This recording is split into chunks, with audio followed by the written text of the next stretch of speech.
Hydrogen versus lithium. अब ये लड़ाई मेसी वर्सेस रोनाल्डो की तरह हो गई है। दुनिया में बहुत सारी countries, specially western countries, lithium ion batteries पे फोकस कर रही है। वो इलेक्ट्रिक कार्स बना रही है लिथियम पे बेस्ड। और अब एशिया में अगर आप आ जाते हैं तो जैसे जापान है और इंडिया, इन्होंने कहा है कि हम हाइड्रोजन को अडॉप्ट करेंगे हमारी कंट्री में। हमें हाइड्रोजन ज्यादा बढ़िया लग रहा है। अब दोनों के ही कुछ डीमेरिट्स और मेरिट्स दोनों हैं, लेकिन हम एक कंपैरिजन करना चाहते हैं बहुत ही फैक्चुअल बेसिस पे, जो चीजें इंपॉर्टेंट है। जैसे अगर आप हाइड्रोजन बेस्ड कार बना रहे हैं या लिथियम बेस्ड बना रहे हैं, उसमें कुछ बहुत ही फंडामेंटल फैक्टर्स है जो होने ही चाहिए, जैसे कि कॉस्ट कम होनी चाहिए। अगर ग्रीन एनर्जी पे पूरी दुनिया को लाना है तो ग्रीन एनर्जी को सस्ता भी बनाना पड़ेगा। तो इसी तरीके से कुछ और इंपॉर्टेंट पॉइंट्स हैं, हम देखेंगे कि क्यों हाइड्रोजन अगर इतनी अच्छी है जैसी एशियन कंट्रीज कह रही हैं as a source of energy, तो हम हाइड्रोजन क्यों नहीं अडॉप्ट कर लेते और पूरी दुनिया इसे क्यों नहीं अडॉप्ट करना चाह रहा है इस टाइम पे। अब शुरुआत करते हैं प्रेजेंट मोमेंट से। इस वक्त हाइड्रोजन एनर्जी को बहुत अटेंशन मिल रहा है, एज अ गेम चेंजर बोला जा रहा है इसे, कि ये हमें सस्टेनेबल एनर्जी फ्यूचर की तरफ लेकर जाएगा। लेकिन फिर भी कई जगहों पर और मेजॉरिटी ऑफ वर्ल्ड में ट्रेडिशनल एनर्जी सोर्सेज जैसे कि कोल, ऑयल और नेचुरल गैस, यही अकाउंट करते हैं as majority of energy output. अब हाइड्रोजन एनर्जी क्लीन है, रिन्यूएबल भी है, डाइवर्स एनर्जी सोर्स है, लेकिन फिर भी कुछ ऑब्स्टिकल्स हैं जैसे कि प्रोडक्शन और डिस्ट्रीब्यूशन कॉस्ट, जिसकी वजह से कई बाधाएं आती है इसे अडॉप्ट करने में। इस वीडियो में हम ये एग्जामिन करेंगे और एनालाइज करेंगे कि क्यों कंट्रीज के पास ऑप्शन है हाइड्रोजन को चूज करने का, बट स्टिल वो कन्वेंशनल एनर्जी सोर्सेज को चूज कर रही हैं जैसे कि ऑयल या कोल, और क्या फैक्टर्स हैं जिससे हाइड्रोजन के अडॉप्टेबिलिटी में इतना इशू आ रहा है। अब पहला इशू बहुत ही ऑब्वियस है लेकिन बहुत ही सिग्निफिकेंट है, यह है प्रोडक्शन कॉस्ट। जो स्टीम मीथेन रिफॉर्मिंग एक बहुत ही पॉपुलर वे है हाइड्रोजन को प्रोड्यूस करने का, उसमें नेचुरल गैस चाहिए होता है एज अ फीड स्टॉक, और ये प्रोसीजर बहुत एक्सपेंसिव होता है क्योंकि ये नेचुरल गैस की प्राइस पे भी डिपेंड करता है। तो हाइड्रोजन बनाने के लिए हमें नेचुरल गैस चाहिए। तो अगर आप हाइड्रोजन एनर्जी भी यूज कर रहे हैं ये सोच कर कि क्लीन एनर्जी है, ग्रीन एनर्जी है, लेकिन ये बनी तो कन्वेंशनल सोर्स से ही है, तो ये इसके ऑब्जेक्टिव को ही नलिफाई कर देता है। इसका सोल्यूशन है कि आप इलेक्ट्रोलिसिस करें और उससे हाइड्रोजन प्रोड्यूस करें, जो कि काफी ज्यादा ग्रीनर है जो कन्वेंशनल प्रोसेस है अभी हमारा प्रोडक्शन का, लेकिन वो बहुत एक्सपेंसिव है। इससे भी जो एग्जिस्टिंग है प्रोसेस उससे भी ज्यादा एक्सपेंसिव। तो ये एक बहुत बड़ा इशू है। इसके बाद आते हैं सेकेंड इशू पे, जो है इंफ्रास्ट्रक्चर कॉस्ट। अब हाइड्रोजन को अगर आपको पूरे कंट्री वाइड या world wide as an energy source use करना है तो उसके लिए आपको एक इंफ्रास्ट्रक्चर एस्टैब्लिश करना होगा, और ये अभी एस्टैब्लिश नहीं हुआ है। जिस तरीके से कन्वेंशनल एनर्जी का इंफ्रास्ट्रक्चर सेटअप है, पूरी दुनिया में किसी भी कंट्री में आप जाएंगे आपको पेट्रोल पंप्स मिलेंगे, लेकिन हाइड्रोजन के लिए ये एस्टैब्लिश करना बहुत एक्सपेंसिव होगा, बहुत कमिटमेंट चाहिए, बहुत स्ट्रॉन्ग कमिटमेंट, एंड इसमें कैपिटल एक्सपेंडिचर बहुत लॉन्ग टर्म तक चलता रहेगा। इसमें हम पाइप्स बनानी होंगी हाइड्रोजन को ट्रांसपोर्ट करने के लिए, टैंक्स बनाने पड़ेंगे स्टोर करने के लिए, और रिफ्यूलिंग फैसिलिटीज भी बनानी पड़ेंगी, जिससे इसका कॉस्ट और ज्यादा बढ़ जाता है।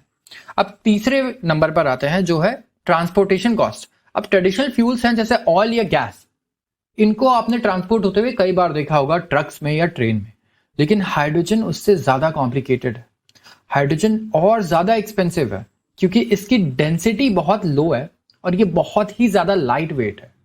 तो अगर आपको पर्टिकुलरली लॉन्ग डिस्टेंस शिपिंग करनी है तो इसके लिए हाई प्रेशर स्टोरेज कंटेनर्स चाहिए और बहुत ही यूनिक ट्रांसपोर्ट कंटेनर्स चाहिए, जिसके लिए आपको प्रोडक्शन फैसिलिटीज बनानी होंगी अलग से और कैपिटल एक्सपेंडिचर करना होगा बहुत ज्यादा। अब चौथा बहुत इंपॉर्टेंट इशू, एफिशिएंसी। अगर आप ट्रेडिशनल एनर्जी सोर्सेज से कंपेयर करें तो हाइड्रोजन एनर्जी बहुत कम एफिशिएंट है प्रोडक्शन और यूटिलाइजेशन दोनों के मामले में। अब इसे एक एग्जांपल से समझिए। फ्यूल सेल्स की एफिशिएंसी होती है 40 से 60%, ठीक है, और जो नेचुरल गैस से एनर्जी ट्रांसफॉर्म होती है हाइड्रोजन में, उसकी एफिशिएंसी 25 से 30% होती है। तो इसका मतलब सेम क्वांटिटी ऑफ एनर्जी आप हाइड्रोजन से बना रहे हैं और बना रहे हैं ट्रेडिशनल सोर्सेज से, तो हाइड्रोजन में ज्यादा एनर्जी रिक्वायर हो रही है। तो कॉस्ट कंपैरिजन भी अगर आप करेंगे इलेक्ट्रिसिटी का जो आप हाइड्रोजन से बना रहे हैं और कन्वेंशनल एनर्जी सोर्सेज से बना रहे हैं, तो 1 किलोवाट आवर ऑफ एनर्जी है हाइड्रोजन का और कन्वेंशनल सोर्सेज का, वो कई सारे वेरिएबल्स पे डिपेंड करेगा, जैसे कि किस जगह पर आप बना रहे हैं, क्या प्रोडक्शन टेक्निक यूज कर रहे हैं, स्टेट ऑफ मार्केट क्या है। तो जो अभी रीसेंट इंफॉर्मेशन और रीजनेबल एस्टिमेट्स है, उससे हमने कैलकुलेट किया है कि क्या कॉस्ट होगी आपकी अगर आप सेम एनर्जी हाइड्रोजन से बनाएं और कन्वेंशनल सोर्स से बनाएं। तो एग्जैक्ट मेथड ऑफ प्रोडक्शन जो भी हो, अगर आप 1 किलोवाट एनर्जी बनाते हैं हाइड्रोजन से, तो ये बहुत ज्यादा एक्सपेंसिव निकल कर आ रही है ट्रेडिशनल सोर्सेज से। अगर आप 2023 का डेटा देखें तो depending on the region and particular production method, जो मैन्युफैक्चरिंग कॉस्ट है हाइड्रोजन का स्टीम मेथेन से, जिसमें नेचुरल गैस का यूज होता है एज अ फीड स्टॉक, ये रेंज करता है $1.5 से $5 पर केजी। अब आप मान लीजिए कि फ्यूल सेल की जो एफिशिएंसी है वो है 60%, तो इसका प्राइस होगा 1 किलोवाट पर आवर का 12 से 40 सेंट। अब कंपेयर करते हैं कन्वेंशनल एनर्जी सोर्सेज से, तो अगर आप 1 किलोवाट आवर एनर्जी प्रोड्यूस कर रहे हैं ट्रेडिशनल सोर्स से, तो ये भी वेरी करता है फ्यूल टाइप पे और एरिया पे, लेकिन फिर भी ये हमेशा कम एक्सपेंसिव होगा हाइड्रोजन से। अब आप इसकी कॉस्ट देखिए, 1 kilowatt hour energy conventional source से प्रोड्यूस करने पर खर्चा आता है $0.05 टू $0.15 पर किलोवाट आवर। अब इसको कंपेयर करिए हाइड्रोजन से। हाइड्रोजन में खर्चा आ रहा था $0.12 टू $0.140 पर किलोवाट आवर। अब 1 किलोवाट आवर में आप एक 100 वॉट का बल्ब 10 घंटे तक यूज कर सकता है, तो उसका खर्चा अगर आप हाइड्रोजन से करें तो वो करीब करीब दुगना है लोअर रेंज पे। और अगर आप हायर रेंज पे जाए, जैसे हायर रेंज है हाइड्रोजन में $0.50 और कन्वेंशनल में है $0.15, तो ये 2 से 3 गुना भी हो सकता है। अब इसके अलावा सारे सिनेरियोज में अगर आप प्राइस ऑफ फ्यूल सेल्स देखें हाइड्रोजन के, तो वो और ज्यादा एक्सपेंसिव है ट्रेडिशनल कंबशन इंजन से। तो अगर आप दो कार्स को कंपेयर कर रहे हैं जिसमें एक हाइड्रोजन बेस्ड है और एक है इंटरनल कंबशन इंजन जो पेट्रोल डीजल से चलता है, तो उसमें भी कॉस्ट जो है बहुत बड़ा इशू आ जाता है फ्यूल सेल्स का।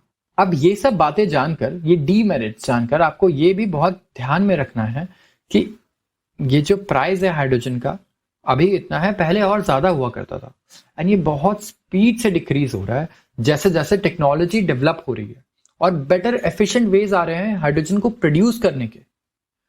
और एडिशनली बहुत सारी गवर्नमेंट्स हैं जो सब्सिडीज ऑफर कर रही है, इंसेंटिव्स दे रही है, जैसे कि इंडियन गवर्नमेंट या फिर आप जापानीज गवर्नमेंट को भी देखिए, टोयोटा ऑलरेडी लॉन्च कर चुकी है हाइड्रोजन बेस्ड कार्स।